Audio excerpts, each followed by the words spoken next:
Okay. So, uh, in the last week we have seen the concept of duality and the different theorems like weak duality and strong duality, and their interpretations and their origins, right? And then we have talked about the complementary slackness property and how to read the values of the dual variables from the simplex objective row, and using complementary slackness property how you can find the complementary dual solution from a given primal solution, right? So all these things were done, and then we have very closely observed that given if the primal solution is feasible, then its complementary dual solution um, is infeasible, right? And only at the level at the point of optimality both will be feasible, right?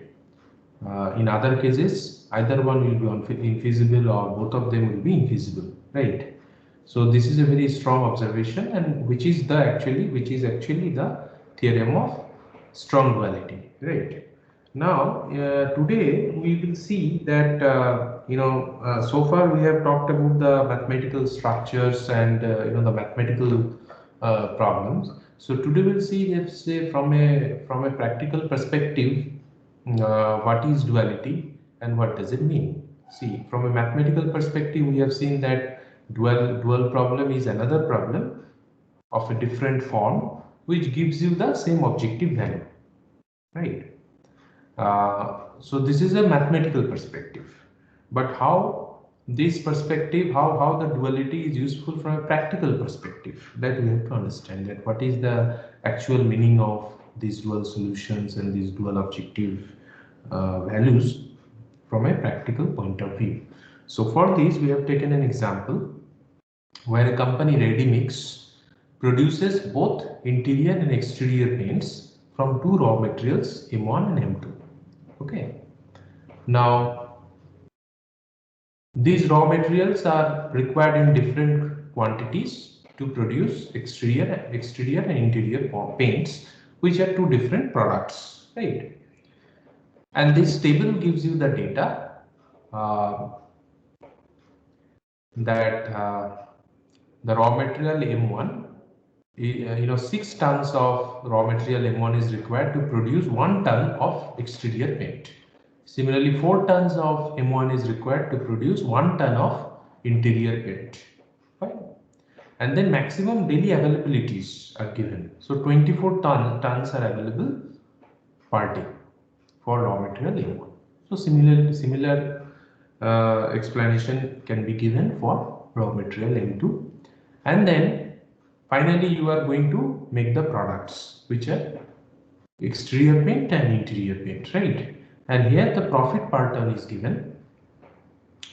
So for per ton of exterior paint you get $5,000, and for interior paint you get $4,000.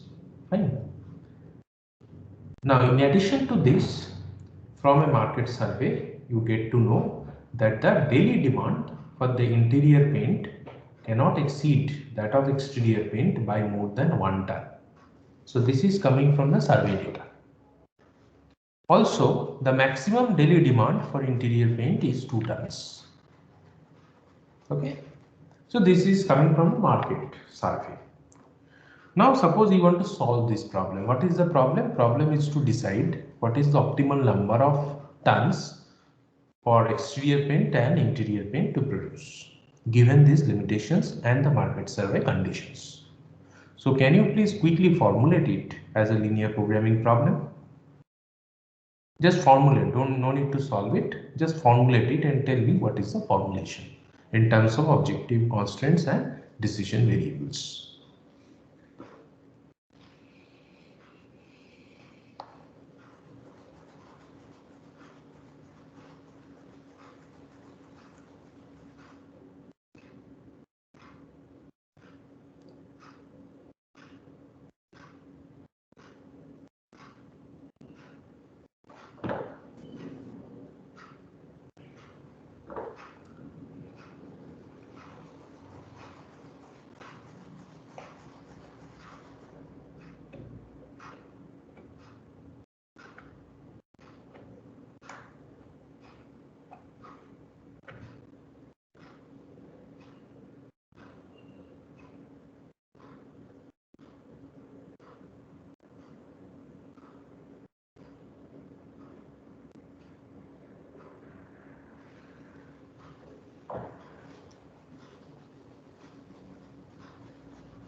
So can someone quickly tell me what is the formulation?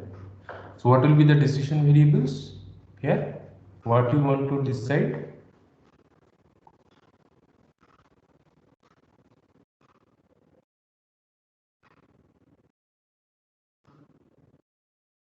The number of tons of like exterior and interior paint that we produce. Right. Very good. So then you define the variables x1 and x2, right? Yes, sir. Yes. So the objective becomes 5x1 plus 4x2. And what will be the constraints Sir, which you want to according to maximize? the availability of M1 and M2. Availability of, yes. So are you getting this formulation? Max jet is equal to 5x1 plus Yes, sir. 4x2. Yes. Then this is the availability for raw material M1. This is the availability for raw material M2, right? And then these remaining two are the market conditions, market constraints, right?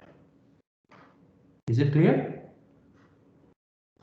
Now, can you tell me, so this is the LP of that problem. So if you solve this LP, you will get to know the optimal quantities for exterior and interior paints, fine, to produce. Now, can you tell me whether this LP is in standard form or not?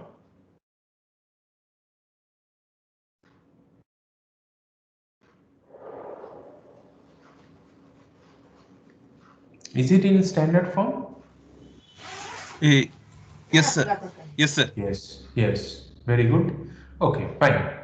Now, suppose because I see there are two variables x1 and x2, so I can solve it graphically. No need to solve by simplex, right? So I can simply solve graphically. So if we solve it graphically, we get the feasible region bounded by this constraint, this bold blue lines, right? So these are the constraints, fine. And this is the internal, this region is the, what you say, is the feasible region, fine. And now you have this objective which is 5x1 plus 4x2. So where will be your optimal solution?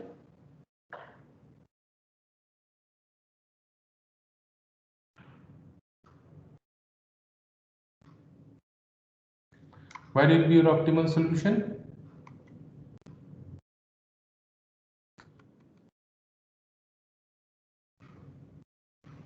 Here at this point, isn't it? So this point will be your optimal. So you draw this with this objective function 5x1 4x2, you will see that your this corner point will be your optimal solution, fine. Now, so far so good. We have an LP. We know how to solve it using graphical method. If it were of higher dimension, we could have solved it by implementing the simplex method, right? If it were in non-standard forms, we have the two-phase method or begin method, right? So we know all these things. Now, what is the purpose of defining a dual problem and the dual solutions? So how do they help us and what is their meaning? Okay, so these we will now try to explain. Before that, we need to define some terms. Okay, we need to understand some concepts. So one such concept is this range of optimality. So what is range of optimality? Suppose you see that can you tell me what is this point optimal solution? This point, this corner point. What is the value of x1 and x2 here?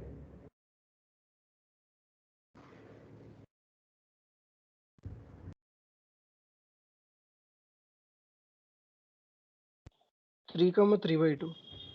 Hmm? What is the value of x1 and x2 there? So that is the intersection of the two lines, right? So which are these two lines, two constraints? Sir, 3 comma 3/2. 3 comma 3 by 2. Yeah, that corner point. Okay, fine. So suppose suppose with this 3 comma 3 by 2,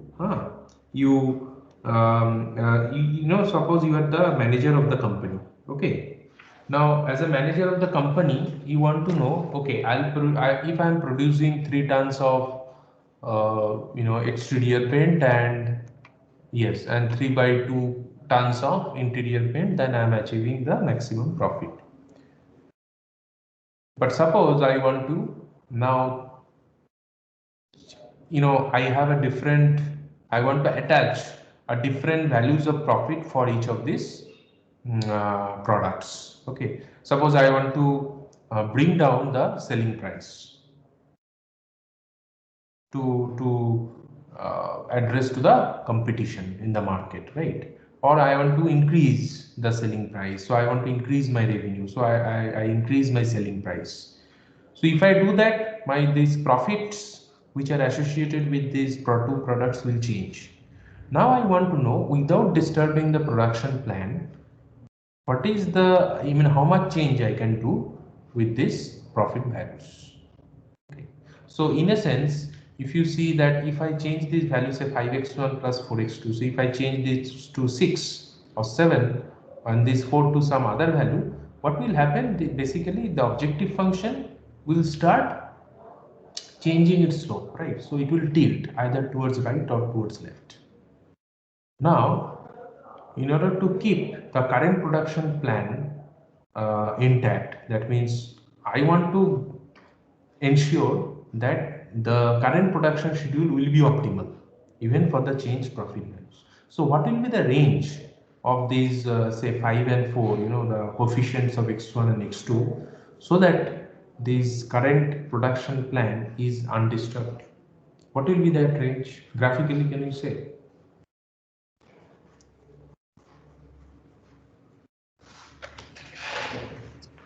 Graphically, what will be that range?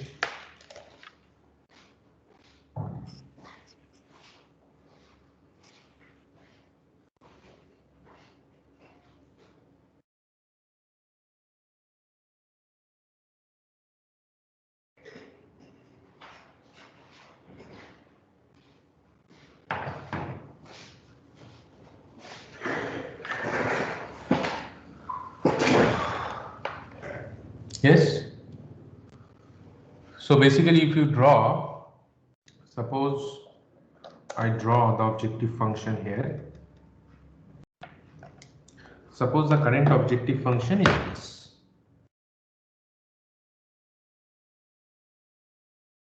Right, and this is the point, say C, which is optimal point.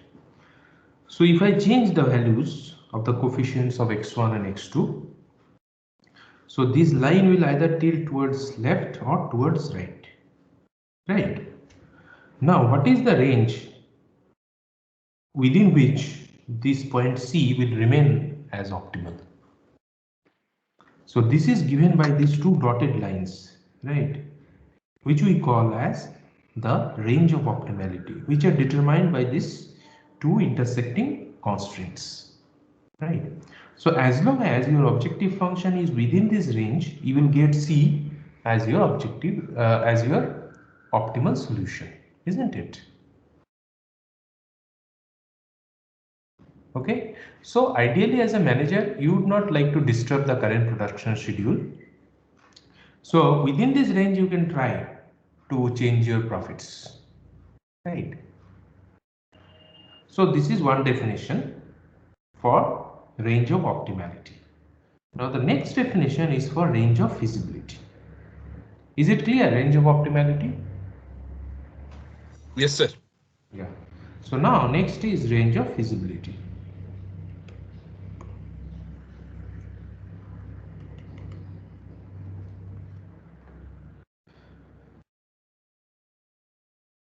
So here you have calculated, like, for the range of optimality, what is the range for this problem, say for example, if I take this objective function 5x1 plus 4x2, I want to see the range of C1, say.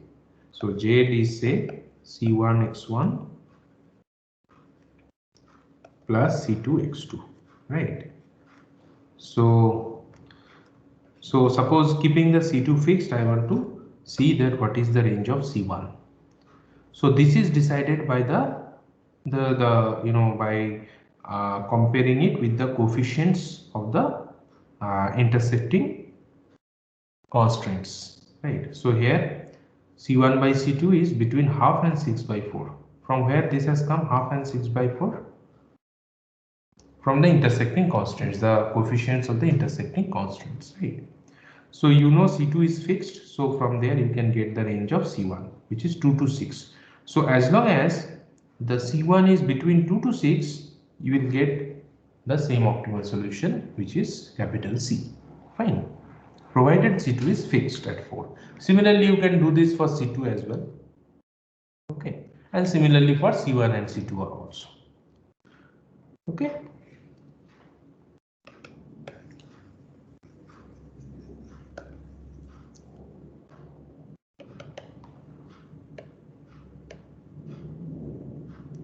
Now, next is the change in the availability of resources. So from here we define the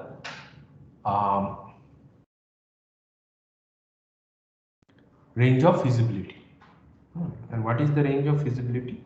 See, so originally this problem was this, the C was the optimal solution, C was optimal, right, for the given problem. Suppose now I want to see that the daily availability of M1, the raw material M1 was 24 originally, right? Now I want to see that if I make more raw material available, then how my profit or the objective value is affected. So ideally what happens if I make more raw material available for a particular product, so you get to produce more and you tend to incur more profit, right?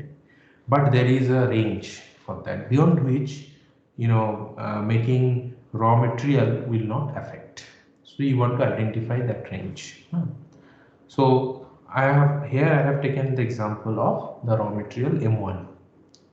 Initially 24 tons were available per day. Suppose I want to increase it by 1 ton or 2 tons or 5 tons, right? Then what will be the effect on the solution? So this constraint, M1 constraint, it will shift right if I increase it. So when it shifts right, what will happen?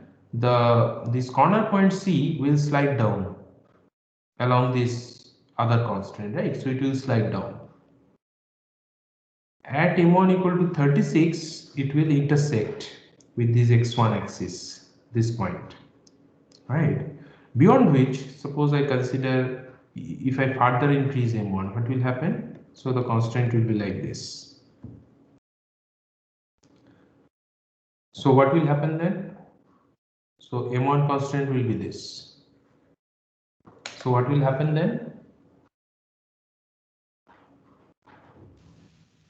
The optimal solution won't change, like it won't shift further.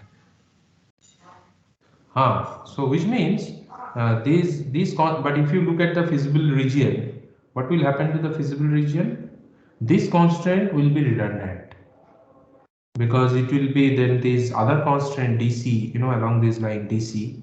So that will dominate the solution space. So this M1 constraint will become redundant. So it will not affect the feasibility space anymore, isn't it? Only up to this point, M1 equal to 36, it has a say on the feasible region, right? Beyond which it will be redundant. The constant itself becomes redundant, isn't it? Yes, sir. Okay. So we observe that if we increase the raw material M1 up to a certain point, you may be able to increase the profit and change the objective value, which is at the point C, and the point C, the solution itself will change. It will slide down along this constraint, along DC toward the right? It will slide down, right? But beyond this point M1 equal to 36, which is at this point C2, which is 60, right? Beyond this point, the M1 constraint will become redundant, which means that if you make too much resource available, too much raw material available, it won't give you any additional profit anymore. Isn't that very interesting? Similarly, if you try to decrease the raw material M1, then you will shift towards left. You will shift towards left, isn't it? Now, if you shift towards left, then up to which point it will become effective, and after can you tell me what will happen if you shift towards left? If you decrease the raw material M1, then what is going to happen?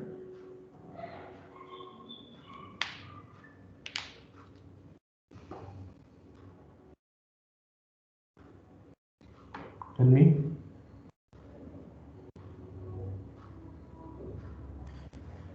Like if we continue shifting towards left, after some point, the other constants will become redundant in a way. Yeah, very good.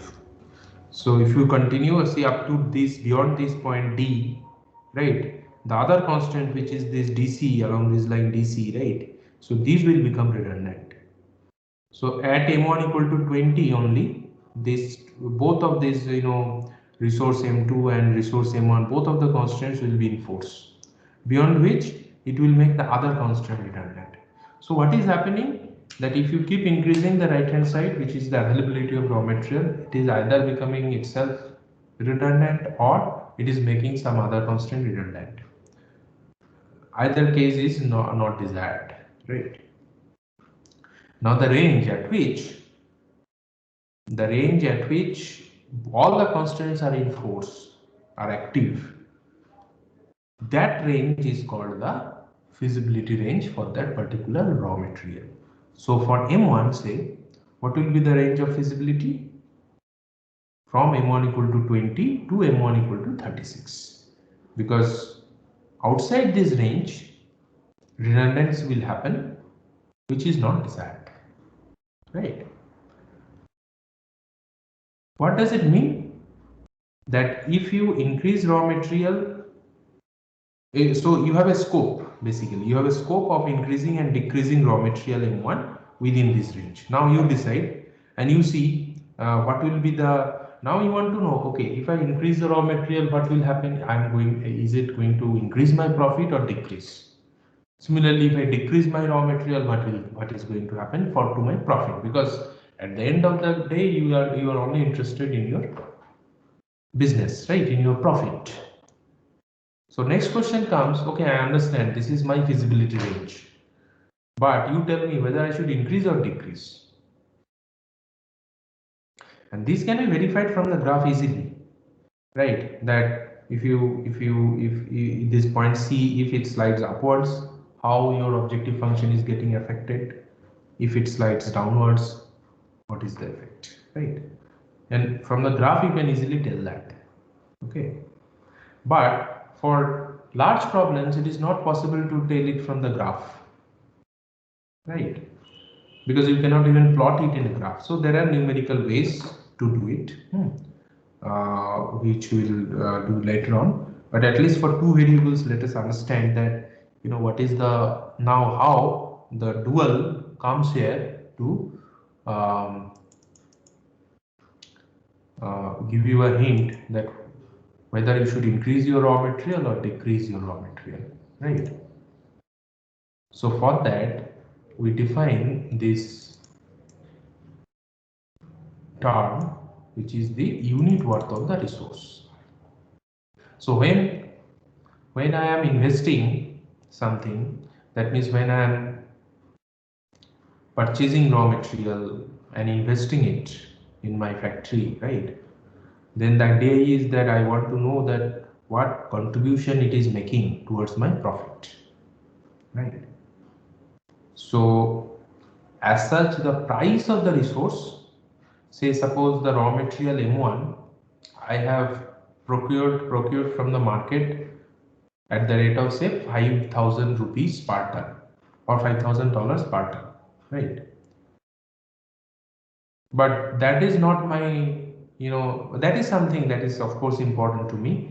But I am more interested to know that if I invest this 1 ton of M1, then what is its contribution in my profit, which is coming from the objective function, right? Objective value. So that is defined by this unit worth of this resource I. And we know that a resource is worth investing as long as it is within the feasibility range, right? So we compute this unit worth of resource I as yi, which is the change in the value of z. That means the objective function value of z, objective value, total profit, right? Divided by the feasibility range of I. So for example, for M1, the feasibility range was between 20 tons and 36 tons, right?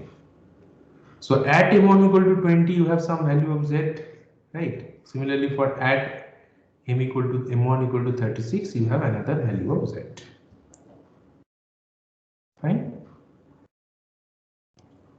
So how to determine this unit worth of this resource M1? So this is, so here you do this. So if you see in the denominator 36 minus 20, which is coming from the feasibility range, and in the numerator you have calculated the value of Z at those points, at the optimal solutions, and it comes out to be 30 and 80. So you do this calculation and get 0.75, which means 0.75 into 1000, which is $750, right? So $750 per ton of M1. This is the unit worth of this resource M1. What does it mean? $750, Y1 is $750 unit worth of resource. So if you add 1 ton of M1, your profit is going to jump by $750. That is the meaning. Within the feasibility range, basically. Outside feasibility range, it is not defined. So within the feasibility range, if you add 1 ton of raw material M1, your profit is going to jump by $750. So that is the idea of unit worth of the resource. It is not the market price of the resource. It is the worth, that means its contribution to the profit. That's all. That is why it is also called as shadow price. It is not the actual price of the resource. It is also this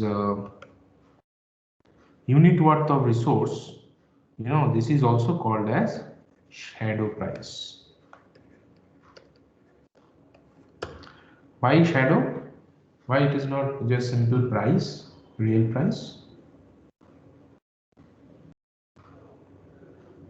When I say the shadow price of the raw material M1 is $750, what does it mean?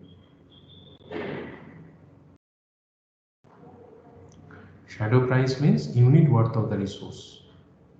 That means its contribution to the profit, right?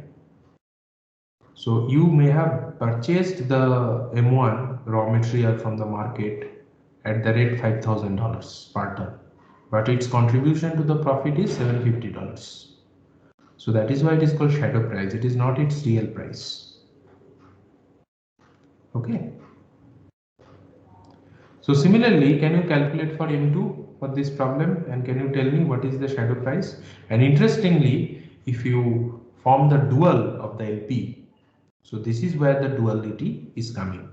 So if you form the dual of the LP and solve the dual, you will see that the value of Y1 and Y2 will be the shadow prices of these units worth of resource.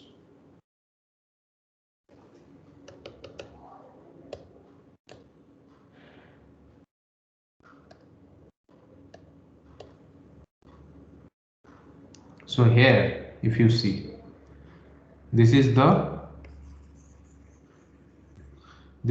given problem. This one is our given primal problem, right? If you solve it by simplex or graphical method, you get this 3 and 1.5, x1, x2, z is 21, right? If you simply take its dual, you get this. This is the dual, right? If you solve it by simplex, you will get this solution. Or you can directly generate this solution from this given primal solution by using complementary slackness method. Okay, fine, that is all fine. Now what is the meaning of these dual variables y1, y2, y3, y4? So basically y1 is associated with this first constraint, y2 for the second, y3 for the third, y4 for the fourth. Now we know that the y1, y2 are of interest to us because they are raw materials, right? So y1 is 0.75 means this is what we just calculated as unit worth of resource for raw material M1, and this is exactly what is coming here. You see 0.75, so which means $750. So what does it mean? The shadow price for raw material M1 is $750, which means if you increase the right hand side by 1 unit by 1 ton, you're going to see a jump in the profit by $750. So should you increase the raw material M1 or not? As a manager, Yes, sir, we must increase. you must increase, right? Up to what point you can increase? 36. 36. Similarly, same explanation can be given for the raw material M2, which is 0.5 here. What about Y3 and Y4? Why they are coming as 0?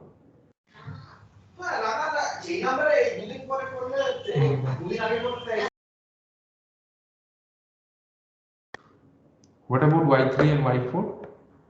What does it mean when the shadow price of some resource is 0? That means if you increase that resource, there will be no change in the objective value, right? So there will be no change in the profit.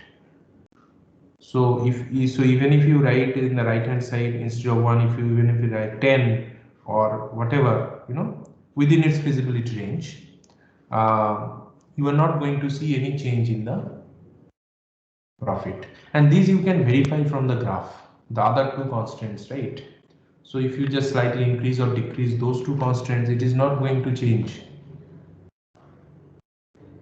the objective, the optimal solution, the objective value, right? The optimal solution is unaffected because the optimal solution from the graph you can see it is at the intersection of the M1 and M2 constraint, right?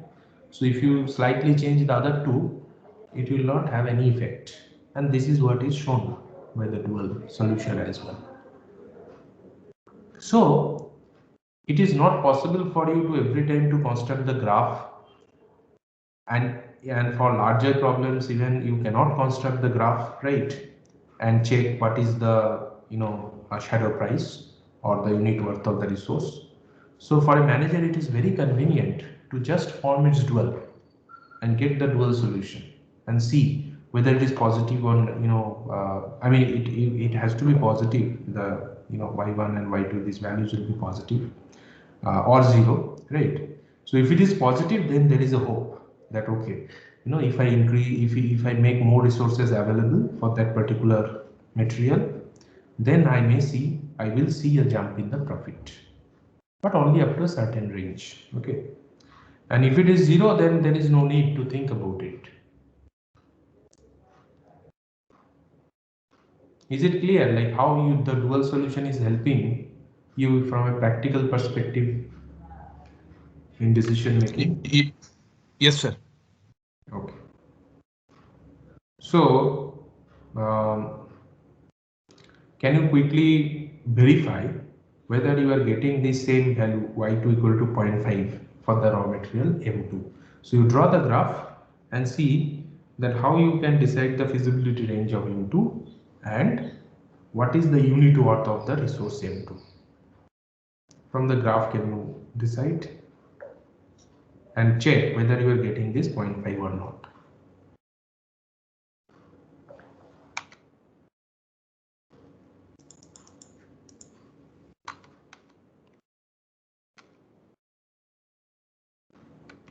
This is the graph for M2.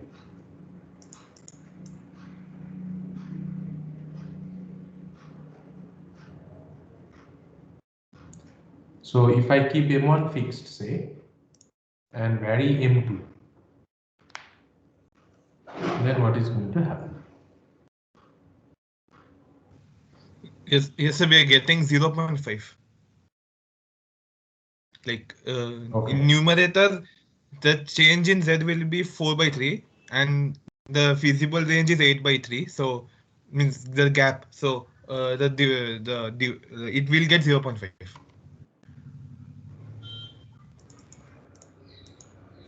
Everyone is getting it or not? This is 64/3 minus 20 is the difference in Z value. And in the denominator, it is 20/3 minus 4. Are you getting this or not? Yes, sir. Okay. Okay, so this is again another dual variable y2.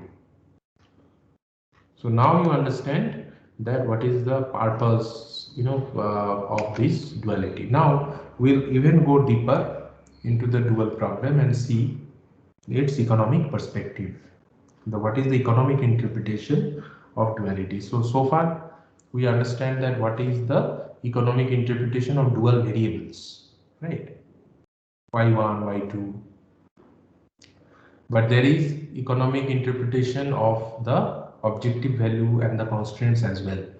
So now we have to understand that. Okay.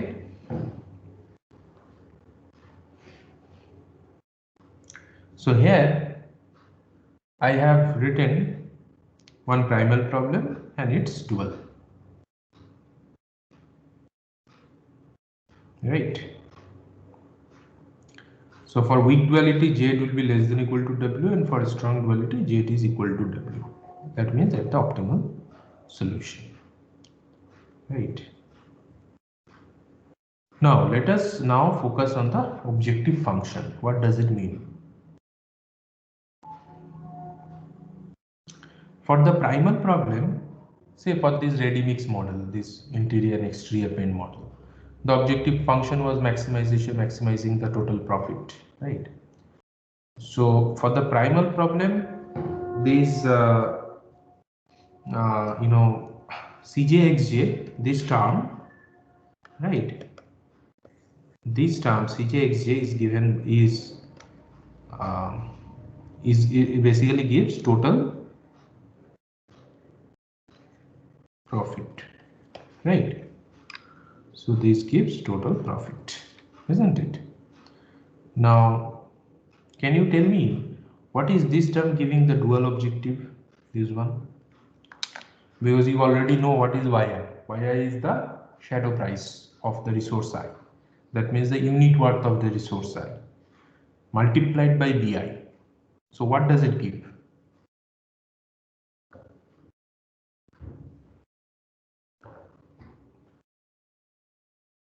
Think about it.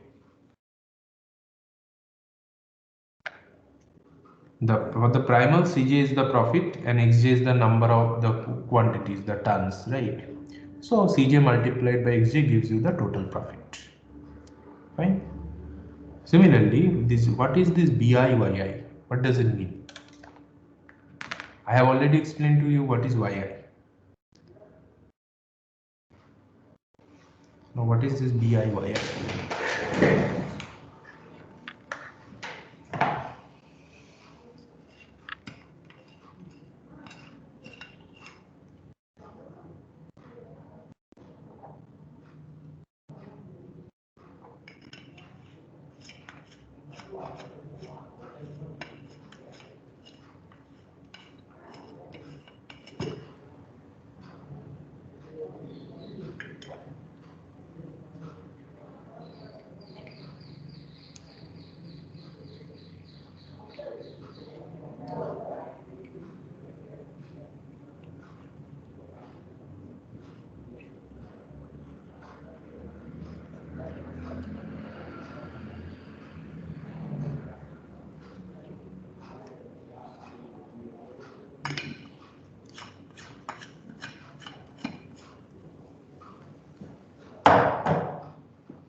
Yes, anybody?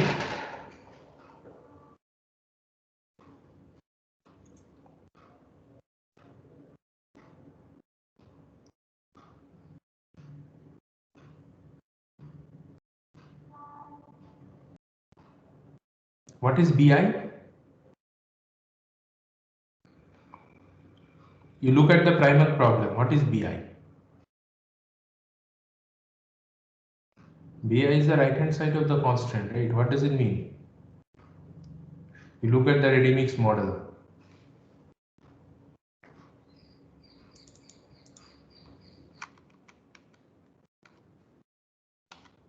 See BI, what are BIs here? 24, 6, 1, 2, right? What are these? The availability, right? Of raw material or some capacity, isn't it? That is BI. So you say 24 tons of raw material is made available to your factory times Y1, the unit worth of that resource, of that raw material. So what does it give? Total shadow price, total price Yes, of total, yes. So total, sorry. So this is total worth of resources, right? Total worth of all the resources that are invested in the system, right? So what is a strong duality then? Z equal to W.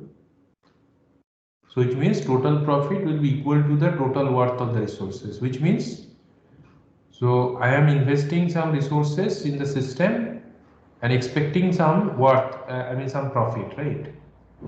And my expectation is matching with the total profit. The profit that I'm expecting, I'm getting it. So all the resources are properly utilized because the worth of the resource means there is some expectation in the profit, right? Which I am getting in the total profit. So strong duality gives you that thing that at the optimal level, that means when all the resources are optimally utilized, then only your total worth of the resources will be equal to the total profit. And what is weak duality?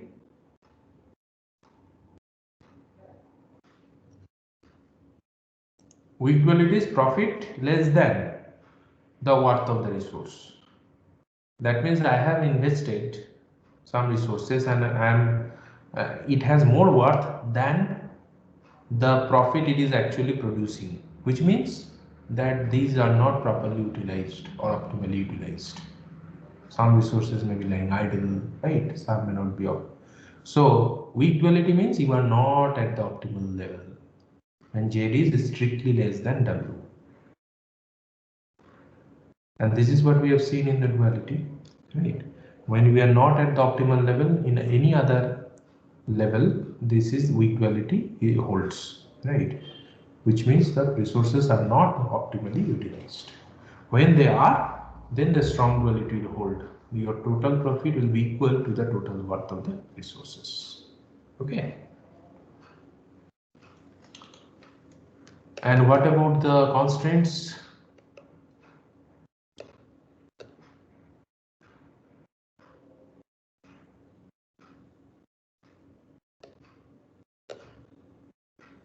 The dual constraints. How you can explain the dual constraints economically? What is the economic interpretation?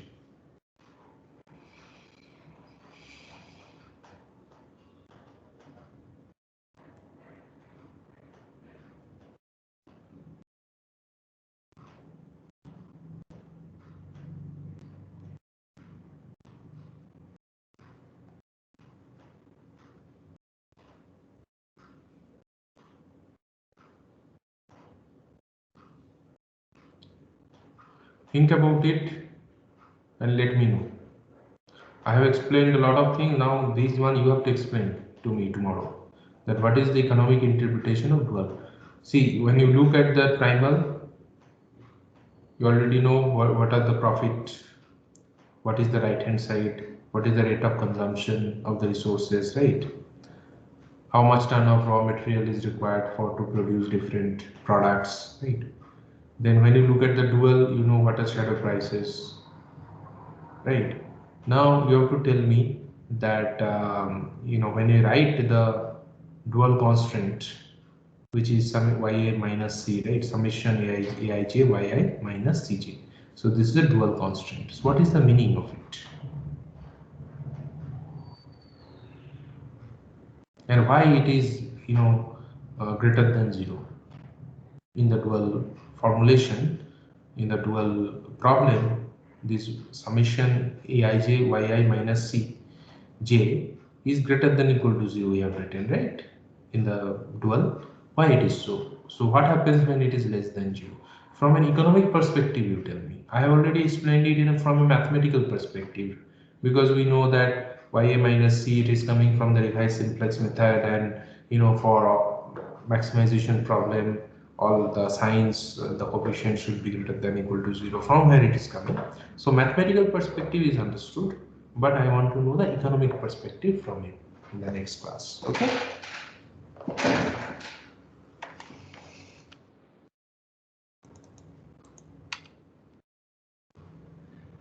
If you can tell it now, you are welcome.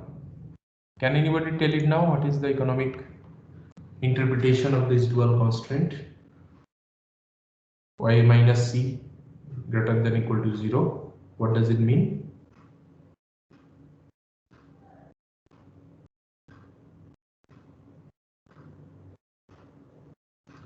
Okay, so you think about it and tell me tomorrow.